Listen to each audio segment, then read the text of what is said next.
안녕하십니까, 신기수입니다. 자, 수요일 명인들의 복귀 들어가도록 하겠습니다. 우리 시장이 하방도 매수세가 분명히 있어요. 반도체 악재 때문에 살짝 또 빠졌었는데, 빠지자마자 또 이제 잘 잡아 올리죠. 잡아 올릴 때 그 거래량을 보세요. 거래량을 보시면 살살 올라오고 있죠. 그러니까 이제 이런 것들을 보게 되면은 이제 우리 시장이 분명히 하방으로 완전히 빼지는 않겠다 싶은 이제 생각이 좀 들죠. 그리고 이제 제가 이제 공방 때 말씀드렸듯이 61선의 지지가 참 중요하다 이렇게 말씀을 드렸는데 61선 지지가 착실하게 되고 있는 것 같아요. 지난번에도 61선에서 반등이 나오고 이번에도 반등이 나오고 그러니까 반도체 관련된 악재가 두 가지가 있었죠. 첫 번째는 알리바바에서 뭐 칩을 만든다. 그게 이제 엔비디아의 악재가 됐죠. 두 번째는 이제 삼성전자와 하이닉스의 중국 쪽으로의 장비 반입을 건건히 이제 허가를 받아야 된다. 이것도 이제 악재가 됐었는데 두 가지 다 단기적으로 좀 소화를 하는 것 같아요. 삼전이와 하이닉스 관련 장비 허가권 관련해서는 일단은 올해부터 시작은 아니니까 내년부터니까 시간이 좀 있다 싶은 생각이 좀 들죠. 그래서 이제 그런 것들은 좀 올라오는 것 같고 또 그 기간 안에 올해가 그래도 아직 좀 남았으니까 준비를 할 수 있는 기간들이 좀 있죠. 그래서 이제 그런 것들 때문에 반등이 나오는 것 같고요. 엔비디아 건 관련해서는 이번에 만드는 알리바바의 칩이 학습용 칩이 아니라 또 추론용 칩이라는 말이 또 있어요. 보통 이제 추론용 칩은 학습용 칩보다 조금 이제 못한 걸로 취급이 됩니다. 조금 달라요. 그래서 우리나라에서도 이제 AI 칩이라고 많이 만드는데 그게 다 추론용 칩이거든요. 그래서 학습용 칩 시장에서 엔비디아를 무너뜨리기는 힘들 것이다 하는 좀 그런 전망들이 나오면서 어제 이제 미국 시장 보게 되면은 상당히 많이 빠져 시작했지 않습니까? 나스닥의 시가가 마이너스 1.7% 빠져 시작했는데 종가는 0.82%로 끝났습니다. 마이너스. 그러니까 장중에 1%를 끌어올렸습니다. 이 정도면 이제 그것과 관련된 것들은 어느 정도 소화는 됐다라고 이제 보입니다. 시장이 그러면은 그런 반도체 악재 때문에 이제 한번 또 흔들렸던 거 이런 것들이 이제 소화가 되는 구간이라면은 이제는 뭐에 시장이 또 관심을 가질까? 단기적으로는 뭐 당연히 이제 그 FOMC가 있기 때문에 금리 인하와 관련된 부분에 상당히 이제 초점들을 아마 맞추게 될 겁니다. 금리 인하를 하느냐 마느냐, 이것도 요번에 이제 금리 인하 하느냐 마느냐도 중요하지만 앞으로 이제 남은 올해에 지금이 9월이니까 9월 달에 한번 하고 또 이제 11월 달, 12월 달 할 수 있느냐 이 부분이 상당히 좀 이제 중요한 구간이 아마 될 겁니다. 금리 인하 기대와 관련해서 잠깐 그 미국 선물 시장의 금리나 확률을 좀 보면은 근래에 살살 올라왔어요. 한 달 전보다 올라와 있고요. 그리고 일주일 전보다도 올라와 있고 어제보다 올라와 있고 수치는 89.8인가 그렇게 나와 있더라고요. 그래서 금리 인하 기대는 여전히 있다. 이렇게 보이고 9월 달은 거의 뭐 하는 걸로 지금 시장에서는 생각을 하고 있는 것 같죠. 근데 이제 FOMC 이전에 금리 인하 결정에 영향을 주는 이벤트가 몇 개 있죠. 제일 중요한 게 이제 금리 인하는 FOMC가 뭐 보고 하냐면은 경기하고 그리고 물가를 보고 하지 않습니까? 그래서 경기가 다운되느냐, 물가가 올라가느냐, 뭐 이제 이런 것들 가지고 하는데 경기 관련 지표 중에 제일 중요한 게 고용 지표인데 이번 주 말에 고용 보고서가 나오죠. 오늘 밤부터 이제 졸트가 발표가 되고요. 구인구직 그리고 내일 ADP 민간 고용이 발표되고 그리고 금요일 날 밤에 이제 고용 보고서 발표가 됩니다. 그리고 다음 주에 이제 또 CPI가 있죠. 그래서 이렇게 지금 대기 중이죠. 이 두 가지가 어떻게 나오느냐에 따라서 9월 금리 인하 또 앞으로의 금리 인하 이런 전망들이 상당히 좀 좌우될 거기 때문에 굉장히 중요한 지표들이 될 겁니다. 이번에는. 고용 보고서는 당연히 이제 좀 못 나와야죠. 경기가 좀 나빠야지 금리 인하를 할 거 아니겠습니까? 고용은 좀 빠져야 됩니다.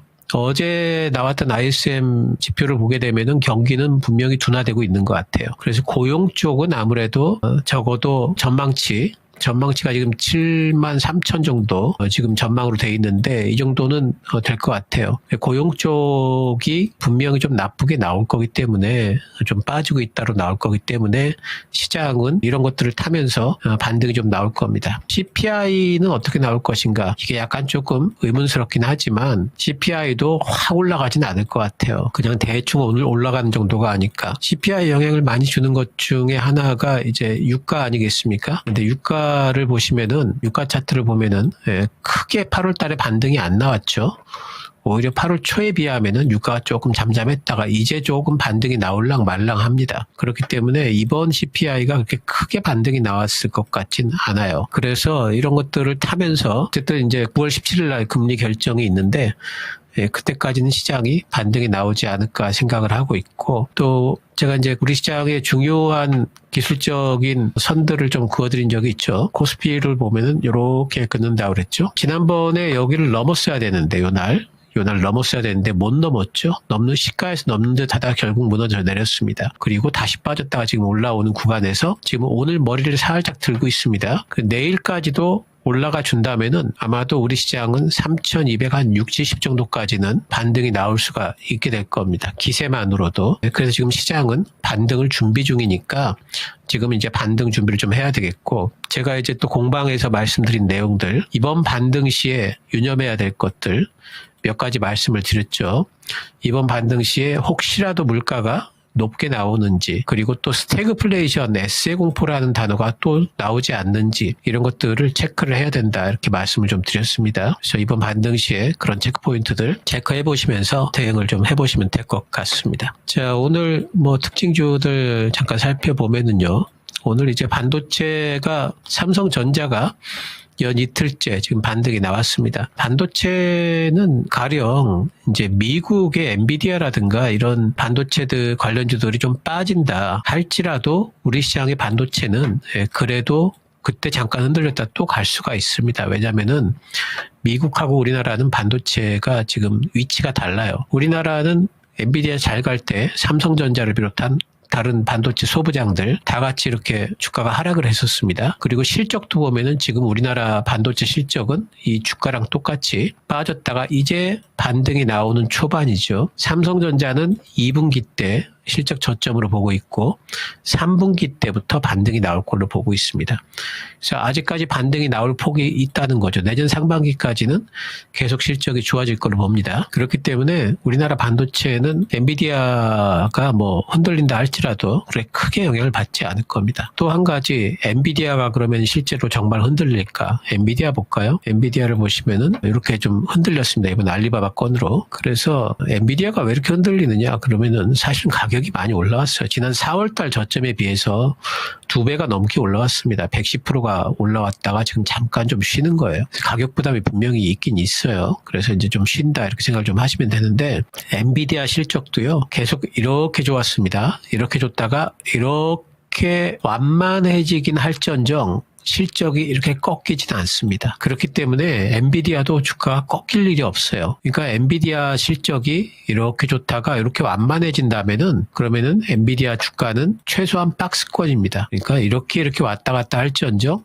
이렇게 빠지지는 않죠. 그렇기 때문에 반도체에 있어가지고 흔들림 구간이라는 것은 늘 매수 구간이 됩니다. 그래서 이번에 제가 그저께였죠. 월요일날 거의 시선 때 이렇게 흔들릴 때는 또 반등이 나오니까 사자.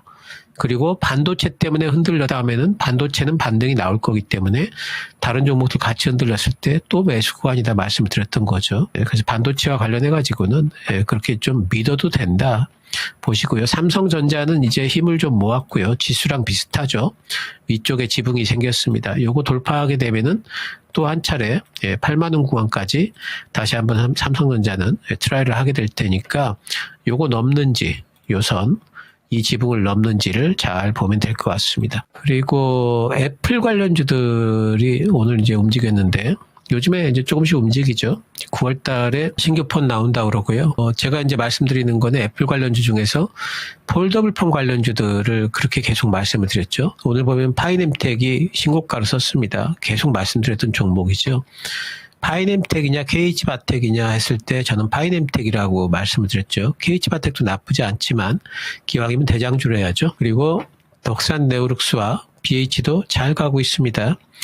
내년도 11월 달에 폴더블 폰을 출시를 한다고 하는데 그 모멘텀은 아직까지 많이 남은 겁니다. 물론 이제 그렇다고 그때까지 계속 쭉쭉쭉쭉 주가가 우상향으로 2배, 3배 계속 오르지는 않을 거예요. 가다 쉬다 하겠지만은 어쨌든 모멘텀에 남아있다는 그건 굉장히 매력적인 거예요. 빠지면 살 수 있다라는 뜻이죠.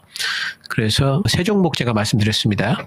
애플 폴더블 관련주 BH하고 덕산 네오룩스하고 파이nem텍 이 종목들은 빠지면은 들어가주면 됩니다. 그러면 또 반등이 나와요.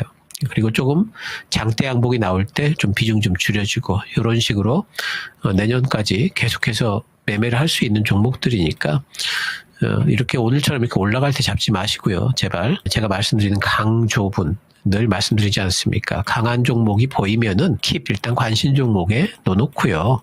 그리고 조정 구간을 기다렸다가 그리고 분할로 매수 또 매도 이렇게 하자. 이것만 지켜도 여러분이 주식시장에서 뭐 어떻게 이렇게 하는데 돈을 잃어요. 이렇게 하는데 어떻게 이렇게 하는데 깡통을 차요.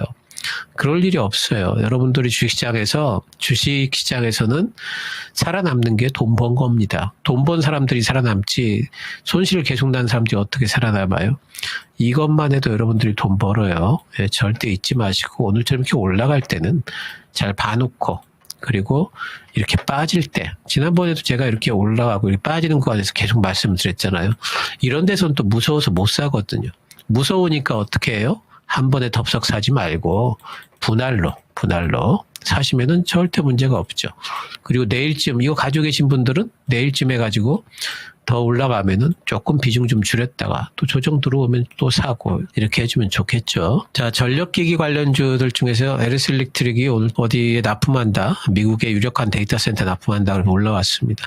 전력 관련주도 빠지면 사자 그랬죠. 예, 그러니까 제가 현대 일렉트릭도 마찬가지고 뭐 효성중공업도 요 세 종목이 이제 대장주급이고요.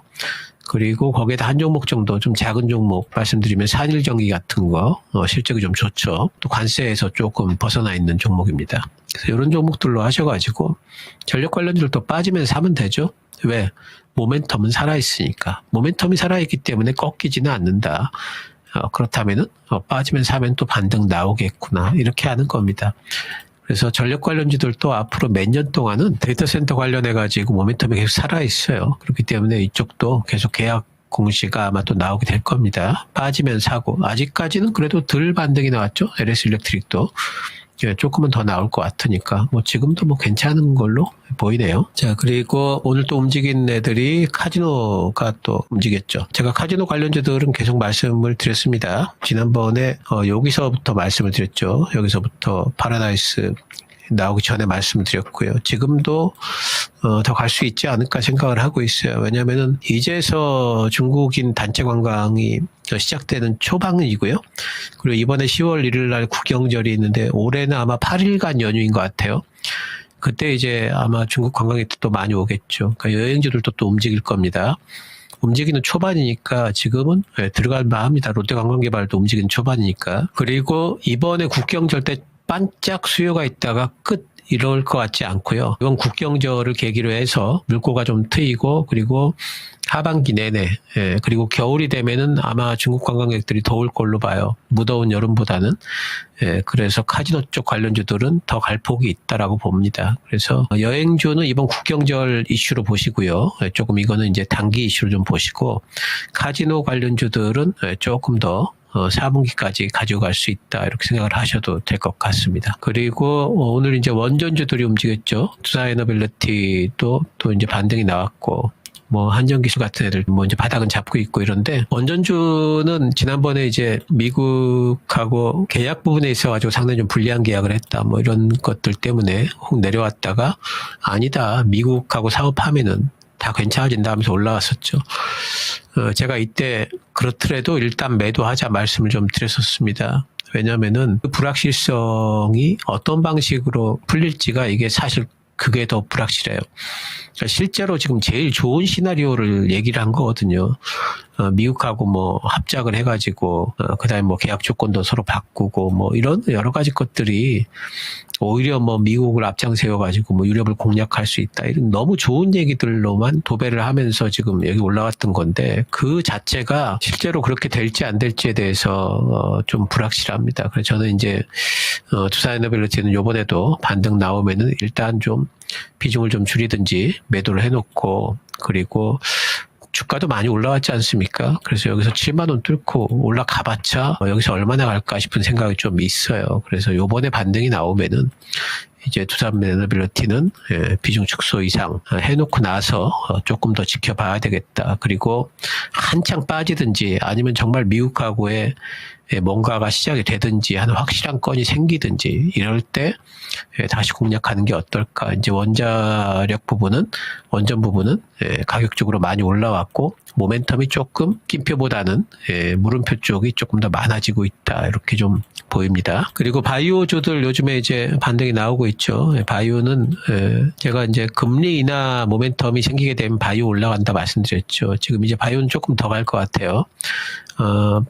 지금 그 FMC 때 만약에 금리 인하를 실제로 이번에 하게 되면은 그러면은 또 움직일 수 있는 쪽은 코스닥에서 요즘의 움직임으로 보면은 2차 전지보다 바이오 쪽이 조금 더 유력한 것 같아요. 그래서 뭐 그 바이오 공략과 관련해 가지고는 제가 늘 말씀드리는 게 잘 모르겠으면은 그냥 코스닥에 있는 바이오주들 중에 시총 큰 종목들 잡아가지고 트레이딩하면 된다 이렇게 말씀을 드렸죠. 뭐 알테오젠, 리가캠, ABL 이 세 종목만 그냥 가지고 눌림목 공략만 해도 계속 수익이 나지 않습니까? 이런 데들 계속 수익이 나고 알테오젠도 눌렸을 적에 여기서도 한번 잡아보고 여기서 잡았더니 빠진다. 뭐 조금 더 잡고 또 올라가는 반등 구간 요번에 조금 또 올라가면은 오히려 좀 비중 좀 줄여주고 이런 방식으로 바이오는 접근을 좀 하자 이렇게 말씀드렸죠.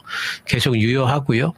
어쨌든 요번에 FMC가 있기 때문에 바이오에 대한 모멘텀은 조금 더 가져갈 수 있습니다. 단지 올라가는 날 잡지 말고 음봉에서 잡자, 빠질 때 잡자, 이것만 기억하시면 될 것 같습니다. 자, 시장과 관련된 이제 전략 부분 좀 들어가 보면요. 어쨌든 이제 시장은 지금 이제 금리나 모멘텀이 작동할 거다 이렇게 이제 말씀을 드렸죠. 근데 이제 그러면서 시장이 이렇게 올라갈 때, 또 제가 이제 걱정되는 것들 몇 가지를 또 말씀을 좀 드리면은 아까 이제 살짝 말씀을 좀 드렸지만은 혹시라도 이번에 CPI가 조금 3.3% 이상 올라가게 되면은 CPI가 그러면은 스태그플레이션 얘기가 나올 수 있습니다. 왜냐하면 경기는 고용은 분명히 빠질 텐데 물가가 올라가게 될 거고 그리고 지금 물가 부분에 있어가지고는 미국의 수입업자들이 관세를 지금 내고 있는데 이 관세 내는 부분을 현재까지는 지난번에 미리 관세 전에 수입해둔 그 저장, 재고들로 그거를 지금 다 뭔가 상쇄시키고 있어요. 나름대로 소화를 하고 있어요. 하지만 이것도 한도가 있죠. 이게 점점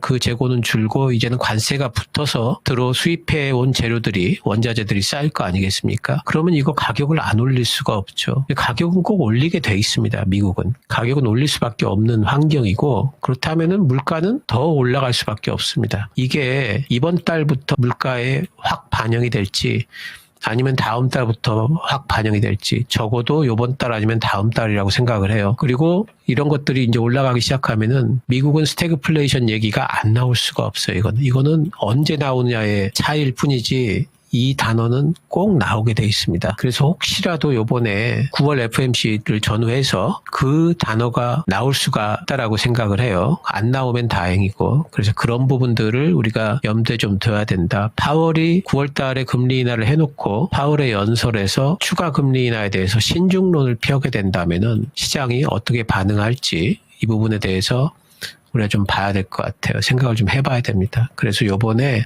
반등이 나오게 되면은 제 생각에는 조금씩 FMC 전에 비중을 조금 줄여놓고 나서 왜냐하면 우리 시장도 지금 뭐 사상 최고치 근방입니다. 그러니까 요번에 반등이 나오면은 이제 결단을 해야 돼요. 우리 시장 자체가 요번에 반등이 나오면은 넘어가 버리든지 아니면 못 넘을 것 같으면은 조금 꺾이든지 이번에 꺾이면 조정을 좀 받든지 둘 중에 하나로 아마 시장이 흘러갈 겁니다. 그래서 그런 부분들을 생각을 한다면은 이번에 시장 반등이 나올 때 조금씩 비중을 좀 줄여가 나가는 거 주식 비중을 이런 부분들을 좀 생각을 해야 될 것 같고요. 지금 이제 뭐 관심 종목은 어쨌든 시장이 반등이 나오는 구간에서는 제가 늘 말씀드리는 반바지, 반도체, 바이오, 2차 전지. 2차 전지가 요즘에 또 많이 내려와 있는데 또 반등이 나올 만한 구간입니다. 지금은 그 바이오들이 먼저 치고 올라갔지만은 이제는 2차 전지도 또 올라갈 수 있는 반등 구간이기 때문에 2차 전지도 지금은 뭐 단기 트레이딩 형태로 접근이 가능한 구간이다 이렇게 좀 보이고요. 그리고 지금 성장주 모멘텀이 붙기 시작하면은 제가 로봇주들 보자 그랬죠. 예, 로봇주들 아직까지 레인보우 출발 확실하게 안 했고요. 로보티즈는 뭐 어제 또 확 치고 올라왔죠. 예, 그래서 레인보우, 로보티즈, 뭐 SPG 이런 종목들이 있죠. 예, 이런 종목들 위주로 해서 그러니까 제가 로봇주들 얘기할 때는 그 말씀 드려요. 재산이 지금 수익이 안 나잖아요. 돈이 많아가지고 자본이 많아서 굉장히 버틸 수 있는 그런 이제 회사. 아니면 독보적 기술이 있는 회사, 이런 회사들로 골라야 된다 말씀드리죠. 그런 회사들입니다. 보시면 좋겠고, 또 금리나 모멘텀을 탈 수 있는 쪽이 또 증권주들이에요. 증권주들도 이번에 조정받았다 반등이 나올 만한 타이밍이죠. 예, 금리 인하되면 주식 투자를 많이 할 테니까 그럼 증권주들 모멘텀이 됩니다. 그래서 증권주들도 뭐 지금 구간 보니까 매수가 가능한 구간으로 보입니다. 또 엔터주 계속 말씀드리죠. 하이브, BTS 내년도에 복귀합니다. 또 그 중국 관광객들 모멘텀으로 화장품주라든가 카지노주라든가 이런 종목들 다 마찬가지고요. 이렇게 해서 단기적으로는 모멘텀을 탈 수 있는 종목들 위주로 해서 여러분들이 공략을 하시면 될 것 같습니다. 자, 어쨌든 FOMC 때까지는 시장 반등을 좀 노릴 수 있는 구간인가 생각이 좀 됩니다. 신기우였습니다. 감사합니다.